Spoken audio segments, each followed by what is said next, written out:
For all those who remember these guys, of course, they're still around, they're still very relevant. I'm not hating. It's just like a lot of people, I'm missing those days, you know? The heavy, metalcore, deathcore, Bring Me the Horizon. And I know I'm not the only one, right?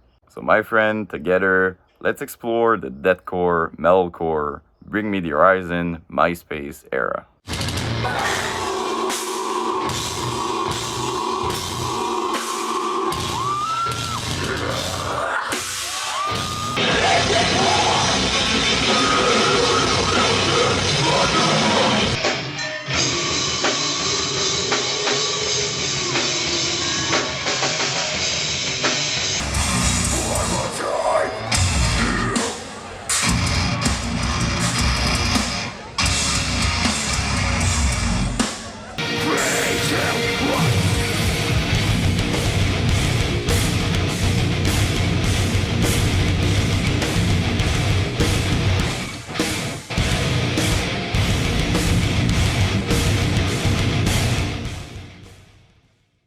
So before Bring Me the Horizon, Ali Sykes was actually part of a project called Purple Curto with his friend Neil Whiteley, and it sounded a little bit like this.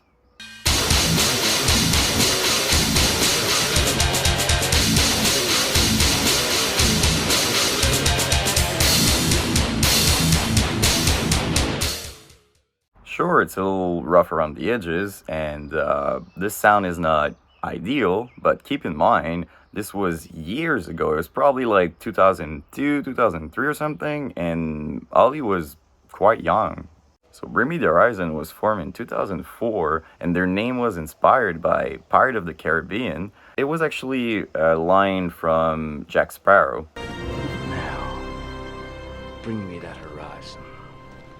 At the time, a lot of people wanted to know why it was called like that, and there's an interview where Ali explains it pretty well.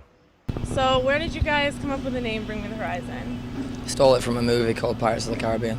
Is that actually true? Yes. Yeah. So now we know that the name was inspired by a movie, but the real question was what music was inspiring them. So apparently, Matt Nichols and Ali Sykes were inspired by bands like Norma Jean,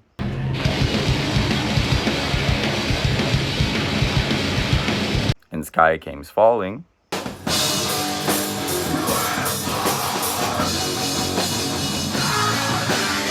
while Lee Malia was actually more inspired by melodic death metal bands like At the Gate.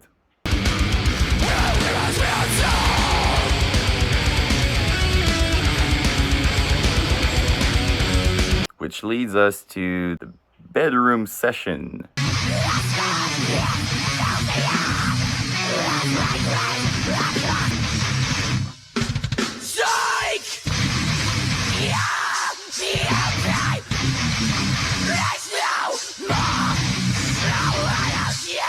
Although it was very raw and not very well recorded, you can tell that these kids had a lot of potential, right? Not to mention that their presence on stage was outstanding and very brutal.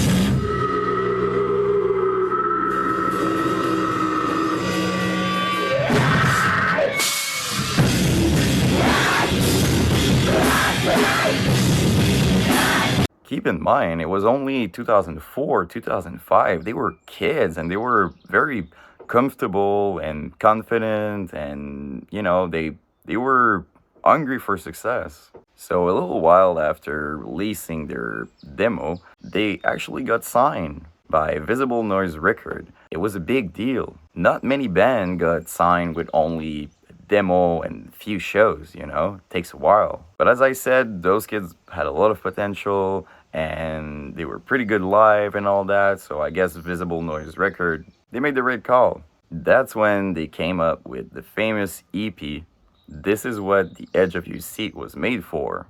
I mean, this EP was iconic. I remember having it, the CD. I do remember. My friend at the time gave it to me, And back in those days, I wasn't that much into deathcore yet. I was more into like Devil Wears Prada and stuff like that, and I really liked it. It was pure brutality, rawness, blast. You know what I mean? Like they were still looking for the right sound, but it was still very good. I'm not kidding. This EP was a big deal, especially with Traders Never Play Hangman.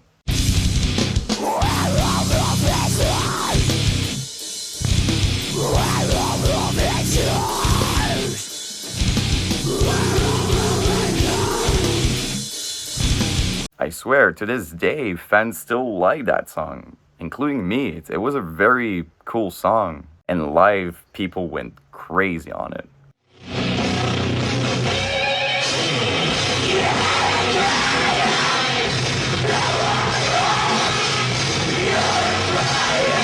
Also, fun fact, they did a song called Dragon Slaying, which isn't also a name, but apparently they renamed it Liquor and Love Lost on Count Your Blessing, which is my next topic, of course. But before talking about Count Your Blessing, apparently Ollie created Drop Dead, even though it blew up a few years later. From what I read, it was created before.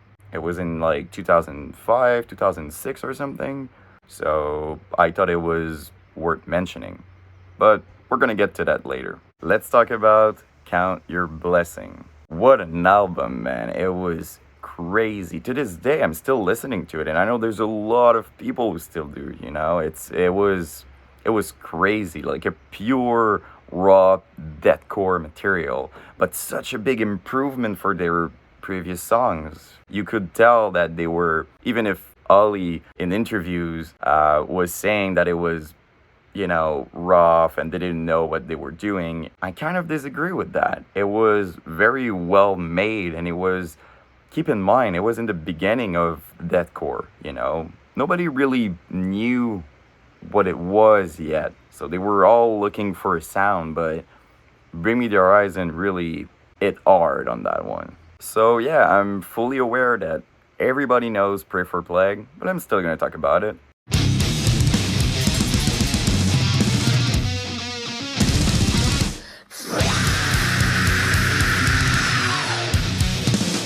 It was absolutely crazy. Even to this day, people are making cover of Pray for Plague.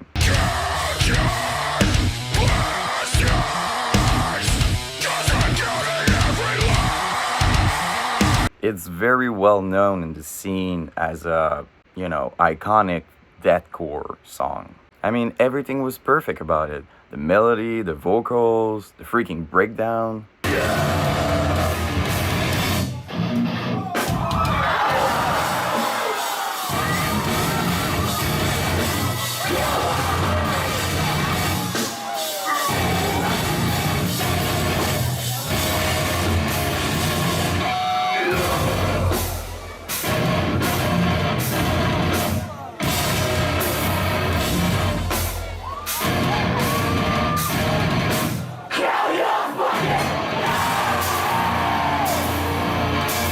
I mean, what a masterpiece, man. I remember jamming it in my iPod Nano or something in high school. I'd say the second biggest song on the record was probably I Used to Make Out with Medusa.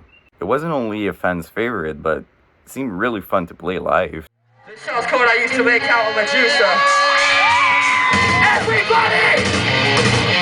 Everybody join in!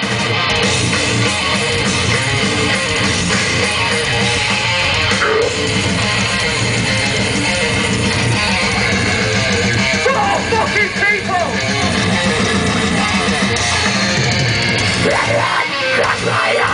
They then moved on, apparently with Epitaph Record, very big record label at the time, to create one of the most iconic record in the scene, Suicide Season.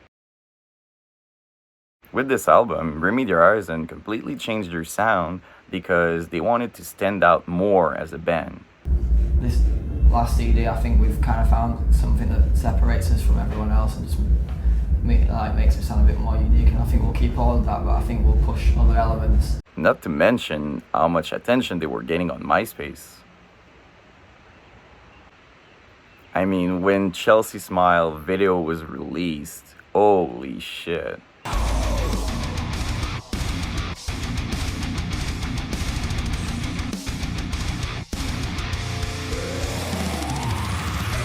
I really feel like this video and this sound really represent the whole vibe of 2008, 2009 in the scene. It's also in the same period of time that Drop Dead really blew up. I mean, everybody remembered that, right?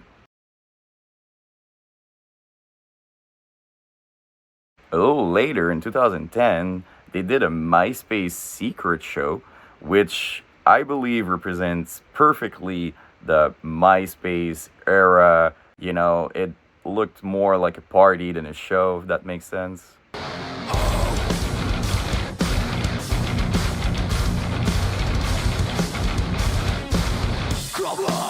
Pretty funny also how this annoying girl was kissing Ollie like more than once until he moved to the other side of the stage. It's kind of funny.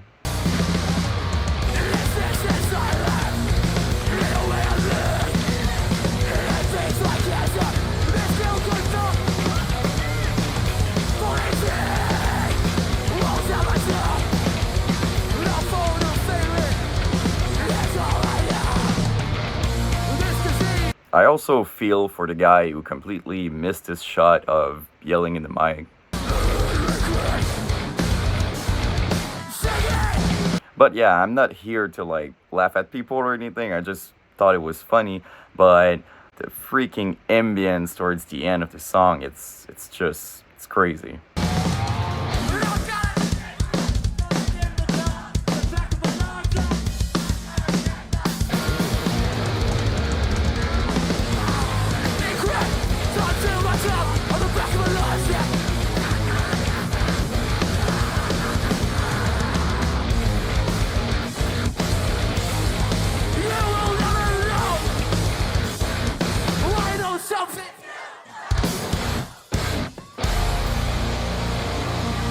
They also released Diamonds Aren't Forever, another iconic song.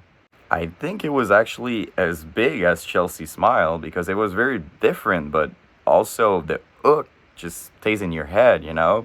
I say it before and I say it again. You know, and even the beginning, we will never sleep, cause sleep is for the weak.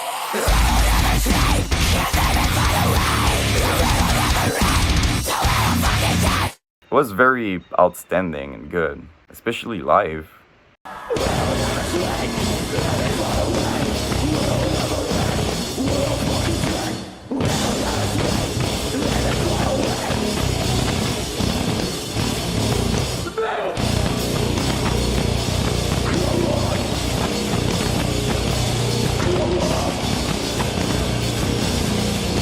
I also thought that it was worth mentioning the song The Come Down because to this day it's still a fan's favorite and the video was pretty funny. It was a predator trying to like fit amongst humans or something. It was pretty good.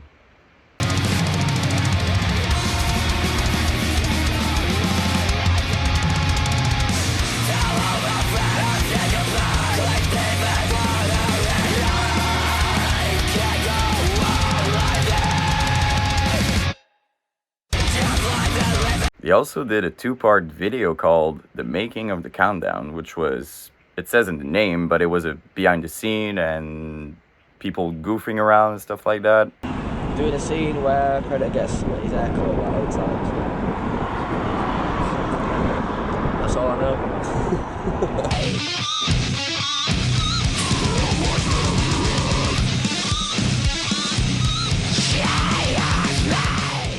It's the eyes that give it away. I've got fantastic eyes. I think it was also very fun for them to play it live. Everybody! I'd rather live than... I'm knocking on this door, and you're already dead! I think we're now on fucking... But yeah, let's rewind just a little bit. In 2009, apparently, Curtis Ward, their guitar player since the beginning, was kicked out, apparently, because he wasn't as involved as he was before and he really missed home. You know, it happens a lot because you have to remember that touring isn't for everybody. And back in those days, Ollie mentioned that they were gone like 10 months, a year or something. It's a lot. Curtis had a girlfriend and all that, so for him it was not working anymore, you know? Believe me, it didn't go unnoticed though. A lot of article was talking about it. It was this huge deal. A lot of fans were actually genuinely sad about it. I mean, they made videos saying goodbye to him like he was dead or something.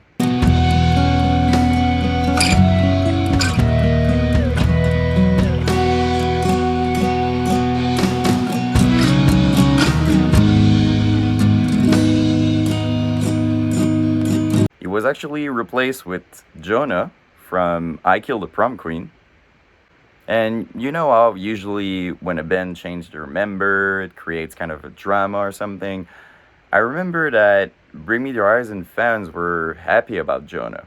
He was in a great band, good guy, vegan and all that, super cool vibe, and also very talented. I think he mostly did the Suicide Season electro dubstep thing. But I'm not talking about that today. So with Jonah, they went back in the studio and they did an album called There's a Hell, Believe Me, I've Seen It. There's a Heaven, Let's Keep It a Secret. A very good album, and they really changed their sound though. They had synths and new sounds, and it was a little more melodic. I think it's worth mentioning the song Blacklist, which was an actual diss to Curtis leaving. Ollie Sykes' lyrics, and I quote, "We started this together and it should have stuck, but there's no room for a useless, miserable fuck." Ooch.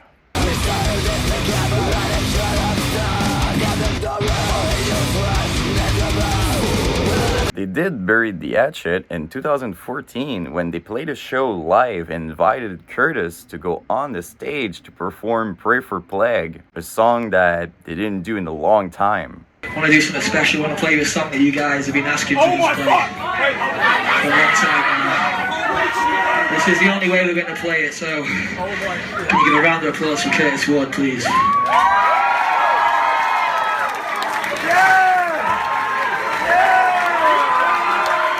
This song's called Pray for Praise. Are you ready?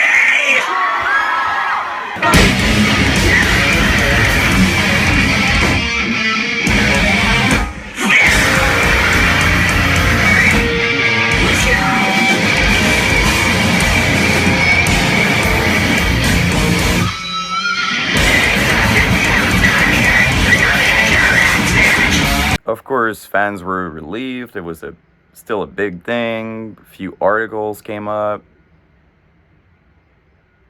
But it was very positive. The biggest song on the record was probably It Never Ends.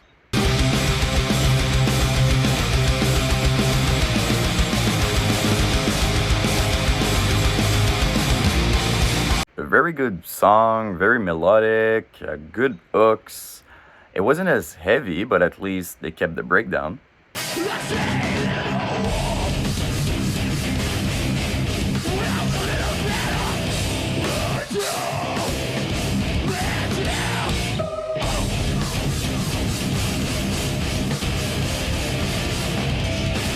Damn, I love this one.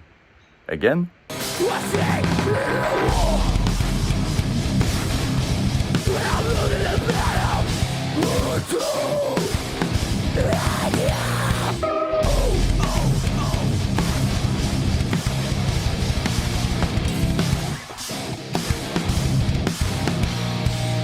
Jonah also did vocals, which was pretty cool.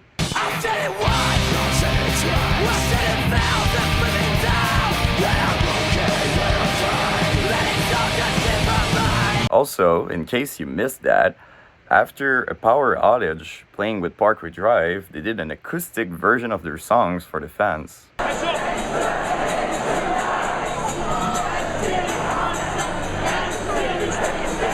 Later on, in 2011, a big fight actually happened on stage where Ollie was, performing, and then something happened. I'm not sure what, but something happened with a fan that was like dissing them or whatever. So then Ollie challenged him and he was able to go on stage, and Jonah tried to hit him with his guitar, and everybody had Ollie's back, which was cool. But yeah, instead of describing it, I'm just gonna let you watch.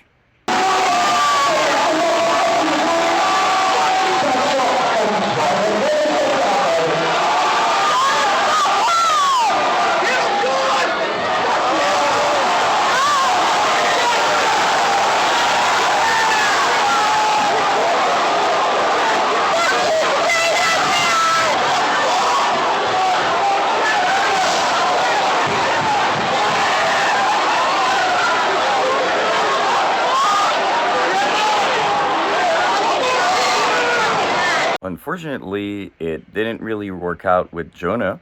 He was in the band for 3 years, I think. It was apparently because Jonah was like tweeting stuff that made the band look bad or something. Jonah actually mentioned it in a very recent interview with the Club Good podcast.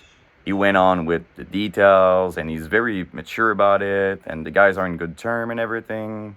But yeah, things like that can happen in a band. You're kind of a family, you always travel together, tensions are building up, it's not an easy job. Anyway, not long after that, they created the album Sempiternal, which was a huge deal. Of course, everybody remembers the song Shadow Moses.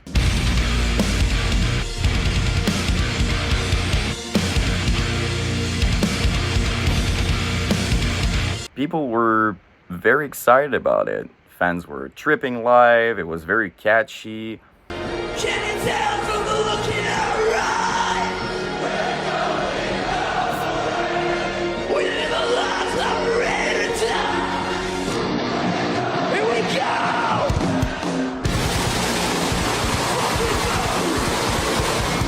You know how everybody keeps saying that bands are doing Architects ripoff? I think it's fair to mention that Bring Me came up, with Shadow Moses years before that, and it was kind of the same gent, bouncy vibe, You can hate Bring Me the Horizon as much as you want, but it's undeniable that they were pioneers in the scene.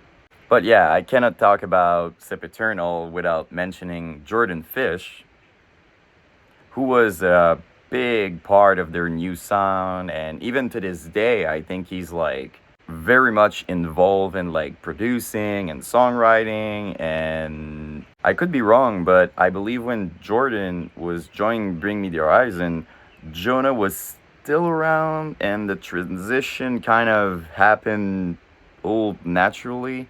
But yeah, I think Jordan was what Bring Me the Horizon needed to go to the next step, which is kind of where it ends for us, because I'm covering the deathcore, metalcore era, and as you know, they went in a much more pop side of things. You need a taste of your own medicine, 'cause I'm sick to death of swallowing. Don't get me wrong, I'm not saying it's not good. It's amazing. I still love it.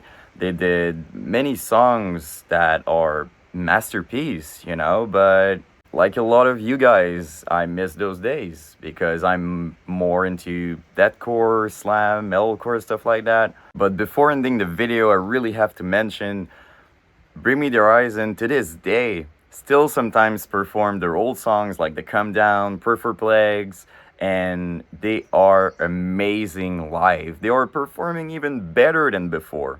Check it out.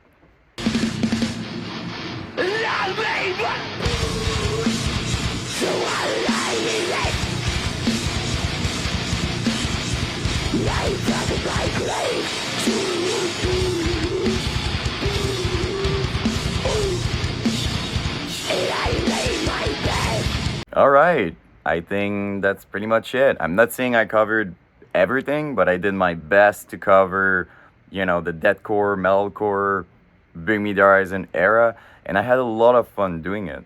Say what you want, but they were still a big part of the deathcore era, and I think they deserve credit for that. I don't know about you, but if you're watching this video, it probably changed your life as much as it did for me, and even if they don't sound like that anymore, I'm grateful that I can go back to these record and listen to them and instantly get back in those days.